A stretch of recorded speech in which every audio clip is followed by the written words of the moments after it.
இந்த கொஷின் வந்து பார்த்தீங்கன்னா 2024 குரூப் 1B 1C டிஓ எக்ஸாமில் கேட்டது. A sum of money at simple interest triples itself in 15 years. It will become 5 times in itself in dash yearsன்னு கேட்குறாங்க. இப்போ என்னென்னா அமௌண்ட்டுக்கு ஃபார்முலா என்னென்னா P+I. இதுவே பார்த்தீங்கன்னா அமௌண்ட் வந்து எப்படி எதலான்னா இப்போ என்ன சொல்கிறாங்க கொஷினில் 3 times ஆகிடுச்சுன்றாங்க. அதாவது ஒரு பிரின்சிபல் வந்து 3 times ஆகிருக்கு. அதனால் அமௌண்ட் இஸ் ஈக்குவல் டு 3Pன்னு எழுதியிருக்கேன். ஓகேயா? ஸோ அப்போனா அமௌண்ட்டுக்கு ஃபார்முலா என்ன P+I இஸ் ஈக்குவல் டு 3Pன்னு வந்துடும். இந்த P இந்த சைடில் போச்சுன்னா 2P ஆகிடும். இப்போ இது இன்ட்ரெஸ்ட்டோட ஃபார்முலா என்ன PNR/100. ஸோ இந்த பியும் கேன்சல் ஆகிடும். அதுக்கப்புறமேட்டு N இங்கே 15 இயர்ஸ்ன்னு சொல்லிருக்கிறதுனால என்னோட வேல்யூ 15 போட்டிருக்கோம். இது சிம்பிளிஃபை பண்ணோன்னா நம்மளுக்கு ஆரோட வேல்யூ கிடச்சிரும். இதுக்கப்புறம் அடுத்த கொஷின் பாருங்கள். அடுத்த பார்ட் ஆஃப் த கொஷின் என்ன இருக்குன்னா it will become 5 times it self in எத்தனை இயர்னு கேட்குறாங்க. இப்போது அமௌண்ட் வந்து எவ்வளோ ஆகுதுன்னா 5 times ஆகுதுன்னா 5Pன்னு போட்டிருப்போம். அதாவது ஏதோ ஒரு பிரின்சிபல் அமௌண்ட் 5 மடங்காக ஆயிடுச்சுன்னு சொல்கிறாங்க. அதனால் 5Pன்னு போட்டிருக்கோம். ஸோ அமௌண்ட்டோட ஃபார்முலா திருப்பி P+I is equal to 5P. இந்த P அந்த சைடில் போயிடுச்சுன்னா 4P ஆகிடும். ஸோ இன்ட்ரெஸ்ட்டோட ஃபார்முலா இப்போ நம்மளுக்கு ஆரோட வேல்யூ தெரியும். அந்த ஆரோட வேல்யூவை சப்ஸ்டியூட் பண்ணிவிட்டு என்னோட வேல்யூ 13 அரைவ் ஆகிடும். Okay, next question.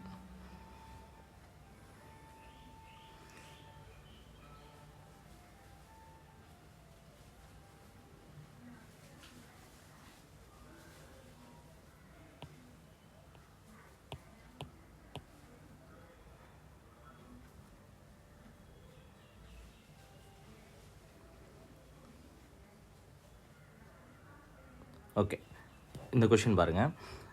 இது வந்து பார்த்திங்கன்னா ஒரு குவாட்ரேட்டிக் ஈக்குவேஷன் கொடுத்துட்டாங்க. அப்புறம் ratio between x+2y and 3x+y கண்டுபிடிக்க சொல்கிறாங்க. இப்போ என்ன பண்ணுவோன்னா ஒரு குவாட்ரேட்டிக் ஈக்குவேஷன் இப்படி இருந்துச்சுன்னா இப்போது இந்த கான்ஸ்டன்ட் டேர்மில் பாருங்கள், இந்த கான்ஸ்டன்ட்டுக்கு பதிலாக என்ன இருக்குன்னா 8y² இருக்குது. ஸோ இப்போ எப்போவுமே இந்த x² முன்னாடி எது கோஎஃபிஷியன்ட் இருந்தாலும் அதோட இந்த கான்ஸ்டன்ட் டேர்மை மல்டிப்ளை பண்ணிடுவோம். அதை மல்டிப்ளை பண்ணால் என்ன வரும்னா 24y² வரும். So 24y² that is -24y² வரும். இப்போ மல்டிப்ளை பண்ணால் -24y² வரணும், ஆட் பண்ணால் 2xy வரணும். அதனால் என்ன பண்ணிருக்கோன்னா இதை எப்படி பிரிக்கலாம்னா 6y -4yன்னு பிரிக்கலாம். ஸோ அதை பிரித்து இங்கே போட்டிருக்கோம், இந்த ஸ்டெப்பில் போட்டிருக்கோம்.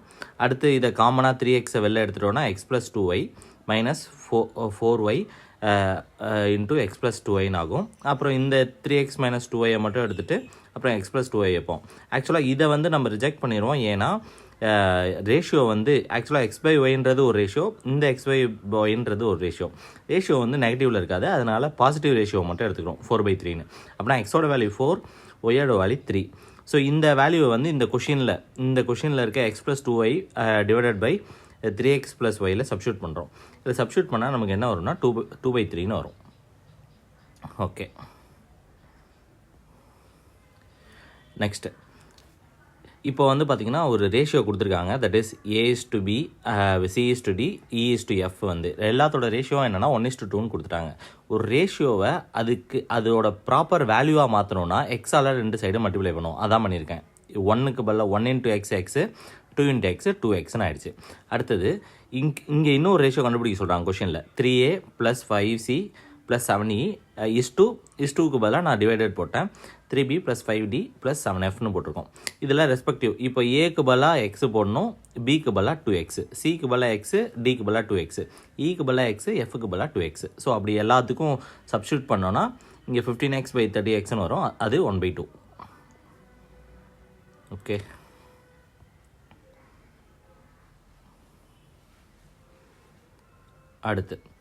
அடுத்த கொஷின் பாருங்கள். The HCF of P and Q is எக்ஸ்ன்னு கொடுத்துருக்காங்க. அதாவது HCF of P and Q is equal to x. அப்படின்னா என்னென்னா Pலையும் Qலையும் காமனாக இருக்க வேல்யூ என்னென்னா எக்ஸ்ன்னு கொடுத்துட்டாங்க.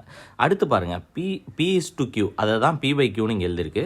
P/Q is equal to 1:x 1/xன்னு இருக்கும். இப்போது P/Q இஸ் ஈக்குவல் டு 1/xனா இப்போ பார்த்துங்க, அட் த சேம் டைம் Pக்கும் Qக்கும் காமனாக இருக்கிறது எக்ஸு. ஆனால் இங்கே பாருங்கள் 1/xன்னு தான் இருக்குது. அப்போனா ஒரிஜினலாக எப்படி இருந்திருக்கும்னா இந்த 2 இடத்துலையும் எக்ஸ் மல்டிப்ளை ஆகிருந்திருக்கும். இந்த 2 எக்ஸும் கேன்சல் ஆகிடுச்சுன்னா 1/xன்னு வரும். ஸோ அதனால் P/xோட ஒரிஜினல் வேல்யூனா x/x². அப்புறம் Pயோட வேல்யூ x, Qவோட வேல்யூ x². இது ரெண்டுத்துக்கும் எல்சிஎம் எடுத்தோன்னா எது அதிகமான ஃபேக்டராக இருக்கோ அதுதான் இது. ஸோ அதனால் x² தான் ஆன்சர். அடுத்து இங்கே பாருங்கள், 2 numbers are in the ratio 3:5 and their LCM is 300. Then the numbers are, இப்போது ஏதோ ஒரு வேல்யூ ரேஷியோவில் இருக்குன்னா அதை நம்பர்ஸாக மாற்றணும்னா எக்ஸால் மல்டிப்ளை பண்ணணும். அதனால் இப்போ 3x 5xன்னு ஆயிடுச்சு. அதோட ஹெச்சிஎஃப் என்ன? எக்ஸ். ஏன்னா ஹெச்சிஎஃப்னா ரெண்டு வேல்யூக்கு காமனாக இருக்கிறது எக்ஸ் தான், எக்ஸை போட்டோம். எல்சிஎம் 300ன்னு அவங்களே கொடுத்துட்டாங்க. ஓகேங்களா? இப்போ நம்மளுக்கு ஒரு ஃபார்முலா இருக்குது. என்னென்னா product of two numbers is equal to LCM of 2 numbers and into HCF of 2 numbers. இப்போ ப்ராடக்ட் என்ன? 3x into 5x, அதை தான் 15x² போட்டேன். LCM வந்து கொடுத்துருக்காங்க 300, HCF நம்மளே ஃபைன் பண்ணிட்டோம் எக்ஸ்னு. இது நீங்கள் சிம்பிளிஃபை பண்ணால் x = 20ன்னு வந்துடும். இப்போ நம்ம அந்த நம்பர்ஸை கண்டுபிடிக்கணும். இந்த எக்ஸை கொண்டு போயிட்டு இங்கே சப்ஸ்டியூட் பண்ணணும். இந்த 3x and 5xல் நம்பர் சப்ஸ்டியூட் பண்ணிங்கன்னா 60,100ன்னு வந்துடும். ஓகே, அவ்வளோதான்.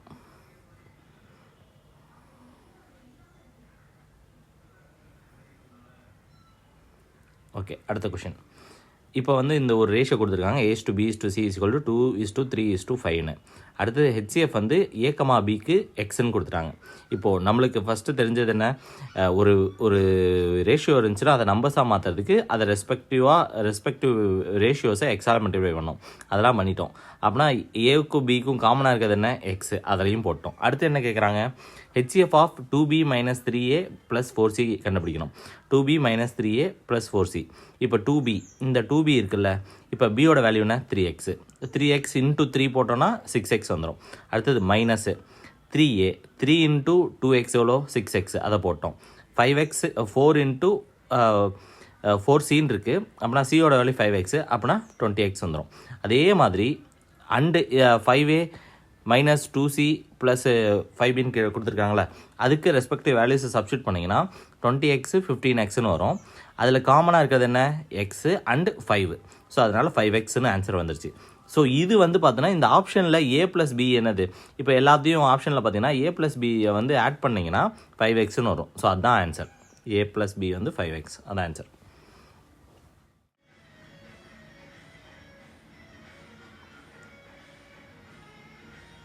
ஓகே, இந்த கொஸ்டின் பாருங்கள். If the difference between a reciprocal of a positive proper fraction and fraction itself be 9/20, what then the fraction is? அதாவது ஏதோ ஒரு ஃப்ராக்ஷன் இருக்குன்னா அதை எப்படி எடுத்துப்போம்னா x/yன்னு எடுத்துப்போம். அதோட ரெசிப்ரோக்கல் வந்து y/x. இங்கே என்ன சொல்கிறாங்க? டிஃப்ரென்ஸ் பிட்வீன் த ரெசிப்ரோக்கல், அதாவது y/x மைனஸ் அந்த ஃப்ராக்ஷனே minus x/y is equal to என்ன வேல்யூ சொல்லியிருக்காங்கன்னா 9/20 சொல்லிட்டாங்க. இப்போது அதுக்கு எல்சிஎம் இதுக்கு எடுத்தோம்னா y² - x² / xyன்னு வந்துடும். இப்போ அடுத்து இப்போ இதோட வச்சுப்போம். இதோட வச்சுக்கிட்டோம்னாலே இந்த xyக்கு ஈக்குவலண்ட் எது?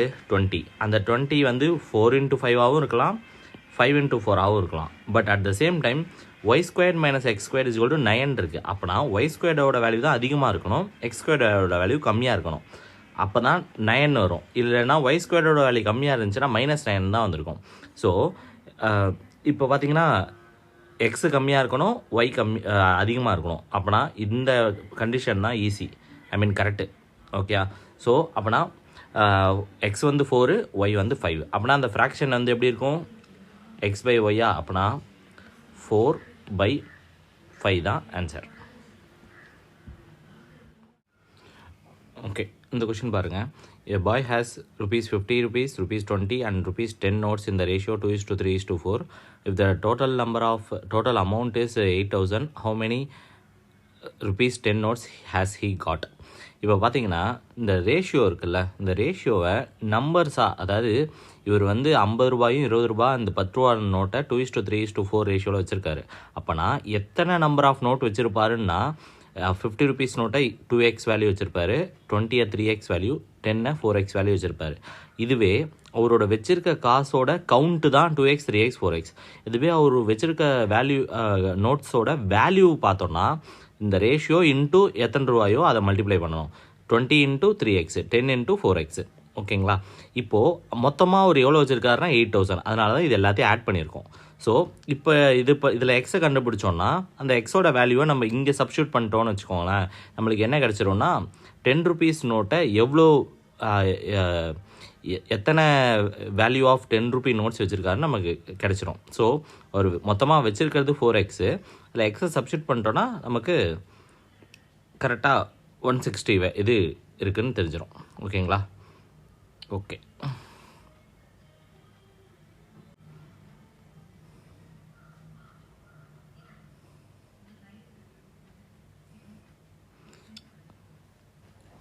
சம் பாருங்கள். ஹவு மெனி 1/8 ஆர் இன் தேர் இன் 37 1/2. அதாவது 37 1/2ன்ற ஒரு வேல்யூவில் எத்தனை 1/8 இருக்குன்னு கண்டுபிடிக்கணும். இப்போது 37 1/2 இஸ் நத்திங் பட் 75/2. ஸோ அந்த 75/2 1/8 டிவைட் பண்ணோன்னா நம்மளுக்கு ஆன்சர் கிடச்சிரும். ஸோ இந்த 37 1/2 மிக்ஸ்டு ஃப்ராக்ஷனில் இருக்கிறது 37 into 2 வந்து 74, 74 + 1 75/2ன்னு வந்துருச்சு. 75/2 டிவைடட் பை 1/8 வந்து இந்த 2வையும் இந்த 4ஐயும் இந்த 8ஐயும் கேன்சல் பண்ணால் 4 வந்துடும். இந்த 4 வந்து மேலே போச்சுன்னா 75 into 4ன்னு ஆகும். ஸோ 300 வந்துடும். ஓகே, நெக்ஸ்ட்டு இந்த சம் பாருங்கள்.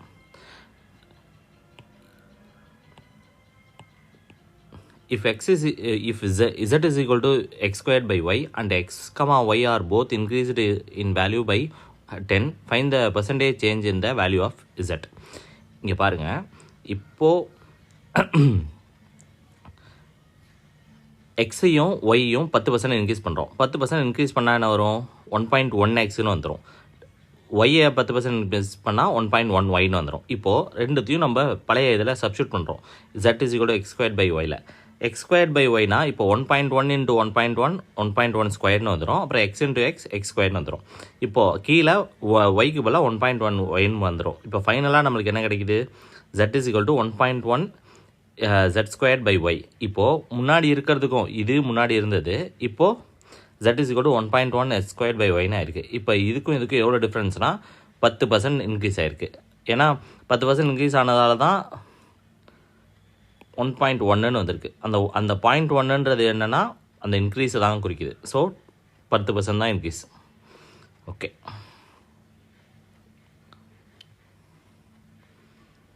ஓகே, இந்த சம் பாருங்கள். A machine costing 1 lakh depreciates in value, depreciatesனா குறையுதுன்னு அர்த்தம், and becomes rupees 72,900 after 3 years. Find the rate of depreciation. இந்த மாதிரி கொஷின்ஸை நம்ம எப்படி போடுவோம்னா CI கான்செப்ட் தான் யூஸ் பண்ணுவோம். CI கான்செப்ட்னா என்னென்னா ஃபார்முலா என்ன? amount is equal to P into 1 plus R by 100 the whole power n. அதில் ஒரு சின்ன சேஞ்ச் பண்ணுறோம். இந்த அமௌண்ட்டு தான், இந்த அமௌண்ட்னா என்னென்னா ஒரு சர்டன் இயர்ஸ்க்கு அப்புறம் என்ன நம்ம உள்ளே போட்ட காசு என்னவோ ஆச்சுன்றதான் அமௌண்ட்டு. பிரின்சிபல் ஃபஸ்ட்டு இனிஷியலாக நம்ம போடுற காசு, இது வந்து ரேட்டு, அண்டு இது வந்து நம்பர் ஆஃப் இயர்ஸு. இப்போது 3 வருஷம் கழிச்சு அந்த இது எவ்வளோ ஆயிடுச்சு? 72,900. அப்படின்னா அமௌண்ட்டுக்கு பதிலாக தான் 72,900 போடணும். இந்த பிரின்சிபல் வந்து இனிஷியலாக போட்டது எவ்வளோ செலவு பண்ணியிருக்காரு? 1 லட்ச ரூபா செலவு பண்ணியிருக்காரு. அப்படின்னா பிரின்சிபல் இங்கே ஒரே ஒரு சேஞ்ச் பண்ணணும். என்னென்னா எப்போவுமே ரேட் வந்து என்னென்னா ஒரு பர்டிகுலர் பிரின்சிபலை ஏற்றும் ஒரு சர்டன் இயர்ஸ்க்கு அப்புறம். இப்போ சிஐயில் என்ன பண்ணோன்னா சர்டன் இயர்ஸ் இன்வெஸ்ட் பண்ணோன்னா இல்லை பேங்க்கில் போட்டோன்னா அந்த அமௌண்ட் வந்து 3 வருஷம் கழித்து ஏறும். ஆனால் இங்கே என்ன ஆகும்னா டிப்ரிஷியேட் ஆகும். அதனால தான் ஆரை இங்கே நெகட்டிவாக போடுவோம். அதனால தான் இங்கே பார்த்தீங்கன்னா நெகட்டிவ் போட்டிருப்பேன். அண்டு வேறு ஆரோட வேல்யூலோ அதான் நம்ம கண்டுபிடிக்கணும். அண்ட் நம்பர் ஆஃப் இயர்ஸ் வந்து 3ன்னு போட்டிருப்போம். ஸோ இப்போ எல்லாத்தையும் சப்ஸ்டியூட் பண்ணுங்கள். 7,900 இது 1 lakh. இப்போ அந்த 1 lakh இங்கே கொண்டு வந்துட்டிங்கன்னா இது 2 0 கேன்சல் பண்ணால் 729 1000 ஆயிரும். இந்த இந்த 100 - r by 100 ஆயிரும். ஸோ இப்போ பார்த்தீங்கன்னா இந்த க்யூபை இந்த சைடில் வந்துச்சுன்னா 9/10 ஆகிடும். அப்புறம் இதை சிம்பிளிஃபை பண்ணிங்கன்னா r is equal to 10% கிடச்சிரும். ஓகே,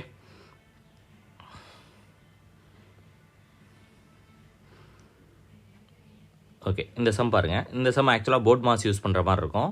அதாவது ஏவோட வேல்யூலேருந்து எஃபோட வேல்யூ வரைக்கும் எல்லாத்துக்கும் கொடுத்தாச்சு. அண்டு ஏக்கு அப்புறம் ஏபிசிடி எல்லாத்துக்கு நடுவுலையும் சில மேத்தமேட்டிக்கல் ஆப்ரேஷன் வச்சுருக்காங்க. ஸோ அதுக்கேற்ற மாதிரி என்ன ஆகுதுன்னு பார்க்கணும். இங்கே பாருங்கள், ஃபஸ்ட்டு ஏவோட வேல்யூ 6 into 5. அடுத்தது டிவைடட் பை டியோட வேல்யூ 3a இன்ட்டு ஈயோட வேல்யூ 2 போட்டிருக்கோம், ப்ளஸ் C + F, அதான் 4 + 1ன்னு எழுதியிருக்கேன், இன்ட்டு F 1.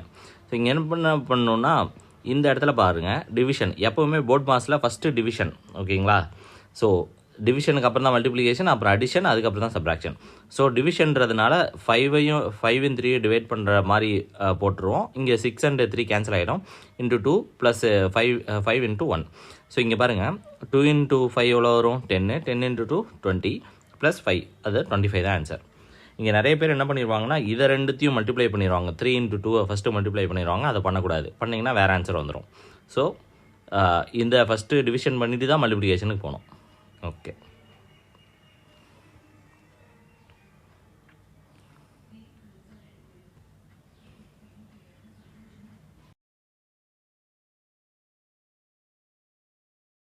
இந்த கொஷின் வந்து பார்த்தீங்கன்னா 2024 குரூப் 1B and 1C எக்ஸாமில் இது வந்திருக்கு. இந்த கொஷின் பார்த்தீங்கன்னா, a milkman has 3 jars containing 57 liter, 129 liter and 177 liters of pure milk, and a measuring can, after a different number of exact measurements of milk in each jar, leaves the same amount of milk unmeasured in each jar. What is the volume of the largest can? ஆக்சுவலாக என்னென்னா, ஒரு measuring jar இருக்குது. அந்த 3 measuring ஜார்லேயும் measure பண்ணும் போது ஒரு certain quantity of milk வந்து மெஷரே ஆகாமல், அதாவது மீந்துடுது. 3 மெஷரிங் ஜாரில் போட்டாலுமே தனித்தனியாக போடுற போது ஒரு குவான்டிட்டி ஆஃப் மில்க் மட்டும் எந்த ஜார்லேயும் ஃபில் ஆகாமல் மீந்துக்கிட்டே இருக்குது. ஸோ இப்போ என்ன கேட்குறாங்கன்னா, இந்த மாதிரி மீந்துக்கிட்டே இருக்குன்னா இந்த லார்ஜஸ்ட்டாக மெஷர் பண்ணுற அந்த ஜாரோட வால்யூம் என்ன அப்படின்னு கேட்குறாங்க. ஸோ இதில் பார்த்தீங்கன்னா, இந்த மாதிரி கொஷின்ஸில் என்ன பண்ணணும்னா, கொடுத்துருக்க மெஷரிங் ஜார்ஸ் எல்லாத்தையும் ரெடியூஸ் பண்ணணும், அதாவது சப்ராக்ட் பண்ணணும். 129 59, அப்புறம் 177 129, 177 57. அதான் இந்த 3த்தையும் சப்ராக்ட் பண்ணி ஒரு வேல்யூ வரும்ல, அதுக்கு ஹெச்சிஎஃப் வேல்யூ என்னவோ அதான் அது. இங்கே ஹெச்சிஎஃப் சப்ராக்ட் பண்ணதுக்கப்புறம் 72, 48, 120 வரும். அதோட ஹெச்சிஎஃப் வேல்யூ 24. அதான் answer. When the rate of interest in a bank is reduced from 5% to 4%, a man deposits rupees 2,000 more and his annual income remains the same. The original deposit is, ஆக்சுவலாக என்னென்னா, ஒருத்தர் போய் பேங்க்கில் deposit பண்ணுறாரு. அவர் deposit பண்ண டெபாசிட்ஸில் 5% முன்னாடி கொடுத்துட்ருக்காங்க. அது வந்து இப்போ வந்து பேங்க் வந்து 4% மாற்றிடுச்சு. ஸோ அதுக்கப்புறம் என்ன பண்ணியிருக்காருன்னா, அவரோட டெபாசிட், அதாவது அவர் ஒரு பிரின்சிபல் அமௌண்ட்டை உள்ளே போடுவார். இப்போது என்ன பண்ணிடுச்சுன்னா, பேங்க்கு ரேட்டை குறைச்சிருச்சு. ஓகேங்களா, ரெகுலராக போடுற பிரின்சிபலை விட ரேட்டை குறைச்சதுக்கப்புறம் என்ன பண்ணுறாருன்னா 2,000 அதிகமாக போடுறாரு. அப்போது எவ்வளோ ரேட்டு வரும்னா 4% தான் வரப்போகுது. முன்னாடி வெறும் பி போட்டது, வெறும் பிரின்சிபல் பின்னு சப்ஸ்டியூட் பண்ணப்போ என்ன ஆகுதுன்னா 5% கிடச்சிட்ருக்கு. ஸோ ஆனால் இவர் எதுக்கு இந்த 2,000 போட்டார்னா, சச் தட் முன்னாடி வந்த இன்ட்ரெஸ்ட்டும் இப்போ வர இன்ட்ரெஸ்ட்டும் அவருக்கு ரிட்டர்ன், அதாவது அதுதான் இங்கே ஆனுவல் இன்கம்னு போட்டிருக்காங்க. அவருக்கு எவ்வளோ ரிட்டர்ன் கிடைச்சதோ அது சேமாகவே இருக்கணுன்றதுக்காக தான் இவர் 2,000 எக்ஸ்ட்ராவாக போடுறாரு. ஸோ இப்போ பாருங்கள், கேஸ் 1 கேஸ் 2 போட்டிருக்கேன். 2 கேஸ்லேயும் இன்ட்ரெஸ்ட் ஈக்குவல். அப்போனா ஃபார்முலா என்ன? PNR/100ம் PNR/100ம் ஈக்குவலாக இருக்க போகுது. இங்கே பி வந்து எக்ஸ்ன்னு சப்ஸ்டியூட் பண்ணிருப்போம். இந்த கேஸில் பி வந்து எக்ஸ் ப்ளஸ் 2,000 சப்ஸ்டியூட் பண்ணிப்போம். இங்கே n=1, இங்கே n=1. இங்கே ரேட் வந்து 5%, இங்கே ரேட்டு 4%. இப்படி சப்ஸ்டியூட் பண்ணிங்கன்னா எக்ஸ் வந்து எக்ஸ் தானே ஃபஸ்ட்டு இனிஷியலாக நம்ம சப்ஸ்டியூட் பண்ண பி. ஸோ எக்ஸ் வந்து 8,000 கிடச்சிரும். அதான் ஆன்சர்.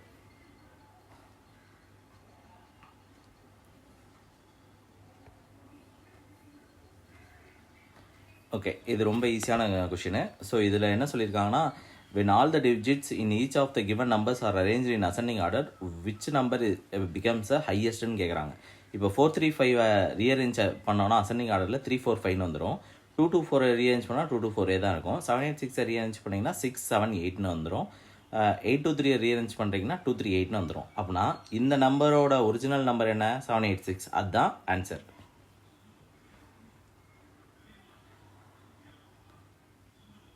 ஓகே, அடுத்த சம் பாருங்கள். ஸோ இது வந்து என்னென்னா, ஒரு சர்டைன் சீரீஸ் ஆஃப் நம்பர்ஸை கொடுத்துட்டு அதோட சம் என்னன்னு கேட்குறாங்க. அதாவது ஏன் சம்முன்னு கேட்குறாங்கன்னா, இங்கே ப்ளஸ் போட்டிருக்கு. ஓகே, ஸோ அப்படின்னா அவங்க என்ன பண்ணுறாங்கன்னா சம் ஆஃப் நம்பர்ஸை தான் கேட்குறாங்கன்னு அர்த்தம். ஸோ அண்டு இது வந்து பார்த்தோன்னா ஒரு ஏபி சீரீஸ். ஏபி சீரீஸ்னு ஏன் சொல்கிறோன்னா, கன்சிக்யூட்டிவ் நம்பர்ஸோட அடுத்தடுத்த நம்பரோட சப்ராக்ஷன் பார்த்திங்கன்னா ஒன்றா இருக்கும். அதாவது இங்கே போட்டிருக்கோம் பாருங்கள், டி வந்து ஒன்றா இருக்கும். ஓகேங்களா, ஸோ எல்லா டியோட வேல்யூ என்னென்னா -1/n தான் காமனாக இருக்கும். ஸோ நம்ம என்ன பண்ண போகிறோம்னா, இதுனது ஒரு ஏபி சீரீஸ் வந்து கொடுத்துருக்காங்கன்னா அதோட சம் ஆஃப் நம்பர்ஸ் வந்து ஒரு ஃபார்முலா இருக்குது, n/2 divided n/2 × 2a + n - 1 × dன்னு. ஸோ அதோட வேல்யூ எல்லாம் சப்ஸ்டியூட் பண்ணோன்னா நமக்கு ஆன்சர் கிடச்சிடும். ஸோ இப்போ என்னோட வேல்யூ தெரியாது, அதை என்னன்னே வச்சுப்போம். அண்டு 2a, ஏனா ஃபஸ்ட்டு டேர்ம் 1 - 1/n, அதை நம்ம இங்கே சப்ஸ்டியூட் பண்ணியிருக்கோம். அண்ட் ப்ளஸ் n-1 ஃபார்முலாலே இருக்கிறது, டிக்கு பதிலாக -1/n சப்ஸ்டியூட் பண்ணுறோம்.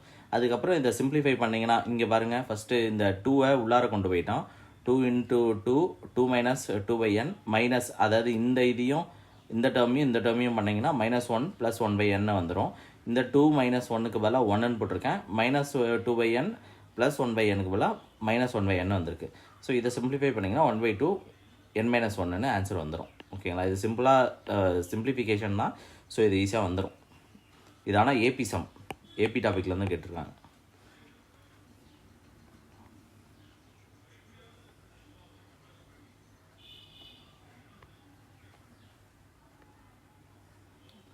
ஓகே, இது டைம் அண்ட் ஒர்க்லேருந்து கேட்டிருக்க சம். இது ஆக்சுவலாக கொஞ்சம் ஈஸியான சம் தான். இது எல்சிஎம் மெத்தடில் நம்ம போட்டிருப்போம். A and B together can do a work in 9 daysன்னு கொடுத்துருக்காங்க. அதான் இங்கே கொடுத்துருக்கு. B and C can do a work in 12 days. C and A can do a work in 18 days. ஆக்சுவலாக அதெல்லாம் கொடுத்துட்டு என்ன சொல்கிறாங்கன்னா, first day A and B and next day B and C and third day A and C work together and so ஆன்னு கொடுத்துருக்காங்க. In how many days the work will be ஃபினிஷ்டுன்னு கேட்குறாங்க. So இப்போ பார்த்தீங்கன்னா இந்த இதெல்லாம் கொடுத்துட்டாங்க. அடுத்து ஒர்க் பண்ணும் போது எப்படி இப்போ ஒர்க் பண்ண போகிறாங்கன்னா, first day A and B work பண்ணுவாங்க, second day B and C work பண்ணுவாங்க, third day C and A work பண்ணுவாங்க. இப்படியே மாறி ஒர்க் பண்ணிக்கிட்டே போனால் எத்தனை நாள் இந்த ஒர்க் முடியும்னு கேட்குறாங்க. ஃபஸ்ட்டு நம்ம இந்த எல்சிஎம் மெத்தடில் என்ன பண்ணுவோம்னா, ஃபஸ்ட்டு இந்த 9 கொடுத்துருக்காங்கள வேல்யூ 9, 12, 18 அந்த வேல்யூக்கு எல்சிஎம் எடுப்போம். இந்த வேல்யூக்கு எல்சிஎம் எடுத்திங்கன்னா 36ன்னு ஆன்சர் வரும். ஓகேங்களா, நீங்கள் சிம்பிள் எல்சிஎம் தான். ஸோ அதை பார்த்தீங்கன்னா 36ன்னு வரும். அதை தான் நம்ம இங்கே போட்டிருப்போம். இந்த 36 என்னென்னா டோட்டல் ஒர்க் என்னன்னு கண்டுபிடிக்கிறதுக்கு தான் நம்ம எல்சிஎம் எடுக்கிறோம். அடுத்தது இந்த 4 இங்கே 3, 2 இது எப்படி வந்துச்சுன்னா 36யும் 9 டிவைட் பண்ணிங்கன்னா 4 கிடைக்கும். 36யும் 12 டிவைட் பண்ணால் 3 கிடைக்கும். 36யும் 18 டிவைட் பண்ணிங்கன்னா 2 கிடைக்கும். இது என்ன இண்டிகேட் பண்ணுதுன்னா, ஏ அண்ட் பி வந்து ஒரு நாள் வேலை செஞ்சாங்கன்னா மொத்த ஒர்க்கை நம்ம 36ன்னு சொல்லியிருக்கோம்ல, ஏ அண்ட் பி ஒரே ஒரு நாள் வேலை செஞ்சால் அந்த 36 வேலையில் 4 வேலையை முடிச்சிருவாங்க. அதே மாதிரி தான் பிஎன்சி ஒரு நாள் வேலை செஞ்சால் 36ல் 3 வேலையை முடிச்சிருவாங்க. சிஎன்டிஏ ஒரே நாளில் 2 வேலையை முடிச்சிருவாங்க. ஸோ இந்த 4, 3, 2 என்ன இண்டிகேட் பண்ணுதான், 1 டே ஒர்க் ஆஃப் இங்கே யார் இருக்காங்களோ அவங்களதுன்னு அர்த்தம். ஓகேங்களா, ஸோ இப்போ நம்மளுக்கு என்ன தெரிஞ்சது, டோட்டல் ஒர்க்கு 36 கம்ப்ளீட் ஆகணும். அண்ட் 1 டே ஒர்க் எவ்வளோ ஆகுதுன்னு எல்லாத்துக்கும் தெரிஞ்சிருச்சு. இப்போ ஏஎன்பி தான் ஃபஸ்ட்டு ஒர்க் பண்ண போகிறாங்க. மொதல் நாள் ஏஎன்பி ஒர்க் பண்ணுவாங்க. அதில் எவ்வளோ ஒர்க் முடிச்சிருவாங்க, 4. செகண்ட் டே யார் ஒர்க் பண்ணுவா, பிஎன்சி ஒரே நாளில் எத்தனை ஒர்க் முடிப்பாங்க 3, அதான் இங்கே போட்டிருக்கேன். தேர்ட் டே 2 ஒர்க்கு சிஎன்டிஏ முடிப்பாங்க. அடுத்து யார் வருவா, ஏஎன்பி, அது 4. அடுத்தது பிஎன்சி 3, 2. இது அப்படியே எவ்வளோ நாளைக்கு போயிட்டே இருக்கணும்னா இது எல்லாத்தையும் ஆட் பண்ணும்போது நமக்கு 36ன்னு வரணும். ஸோ இந்த 12 டேஸ் கம்ப்ளீட் ஆகும்போது தான் நம்மளுக்கு 36ன்னு வரும். ஓகேங்களா, ஏன்னா அது கொஞ்சம் சிம்பிளிஃபைடாக போட்டுக்கலாம். இந்த 3 நாள் எவ்வளோ ஒர்க்கு மொத்தமாக நடக்குது, 9 ஒர்க் நடக்குது. அதே மாதிரி அடுத்த 3 நாளையும் 9 ஒர்க் நடக்கும். ஸோ இதை இப்படியே ஆட் பண்ணிட்டு போனால் 4 டைம் 9 ஆட் பண்ணலாம். இந்த 9 ஆட் பண்ணுறோம், பட் 3 நாளைக்கு தானே 9ன்னு நடக்குது. ஸோ அதனால தான் இந்த 9க்கு 3 நாள், இந்த 9க்கு 3 நாள், இதுக்கு 3 நாள், இதுக்கு 3 நாள். ஓகேங்களா, ஸோ மொத்தமாக எத்தனை நாள், 12 டேஸ்.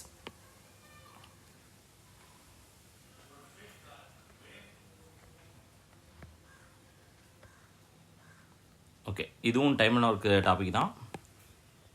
ஓகேங்களா, ஸோ இங்கே பாருங்கள், 3 women, 4 men, 3 men, 4 women and 6 children working together can finish a piece of work in 7 days. அதாவது 3 உமனு, 3 மென்னு, 4 உமனு, 6 சைல்டு, இவங்க 4 பேரும் சேர்ந்து 7 நாளில் ஒரு ஒர்க் முடிப்பான்னு சொல்லிட்டாங்க. ஸோ அண்ட் அடுத்து பாருங்கள், if each woman works twice as much as a man does, அதாவது ஒரு உமன் வந்து 2 மேனோட வேலையை செய்வாங்க. அதனால தான் இப்படி போட்டிருக்கேன். ஒரு உமன் இஸ் ஈக்குவல் டு 2 மென்னு. இதுவே மென்னுக்கு கண்டுபிடிச்சோன்னா எப்படி வரும், இந்த 2 அங்கே போயிட்டு 1/2 உமன் வரும். அடுத்து each child does half as much as a man does, அப்படின்னா child is equal to half as man. இப்போ சி இஸ் ஈக்குவல் டு, இப்போ அதாவது எம்மையும் இன் டர்ம்ஸ் ஆஃப் உமனில் வச்சுக்கிட்டேன், சியும் இன் டர்ம்ஸ் ஆஃப் உமனில் கண்டுபிடிச்சிக்கிறதுக்காக இப்படி பண்ணிட்டேன். ஓகேங்களா, சப்ஸ்டியூட் பண்ணியிருக்கேன். அதாவது மேனுக்கு பதிலாக என்ன 1/2 உமனை இங்கே சப்ஸ்டியூட் பண்ணி சி இஸ் ஈக்குவல் டு 1/2 உமன்னு கண்டுபிடிச்சிட்டோம். இப்போ என்ன சொல்கிறாங்க, how many woman working together can finish the work in 7 டேஸ்ன்னு கேட்குறாங்க. இப்போ 7 டேஸில் ஆல்ரெடி முடித்தது யார்? இவங்க எல்லோரும் சேர்ந்து தானே. ஸோ அப்போனா இவங்க எல்லாரையும் ஆட் பண்ணி நம்ம உமன் தான் கண்டுபிடிக்கணும். So woman in terms of உமனில் வர்றது மாதிரி மென்னுக்கு பதிலாக உமன் இன் டர்ம்ஸ் ஆஃப் உமனில் இருக்கிறத சப்ஸ்டியூட் பண்ணிக்கேன். இதையும் இங்கே சைல்டுக்கு பதிலாக சப்ஸ்டியூட் பண்ணிங்க. சப்ஸ்டியூட் பண்ணிங்கன்னா ஆன்சர் வந்து 7 உமன்னு வந்துடும். ஓகேங்களா, இதுதான் ஆன்சர்.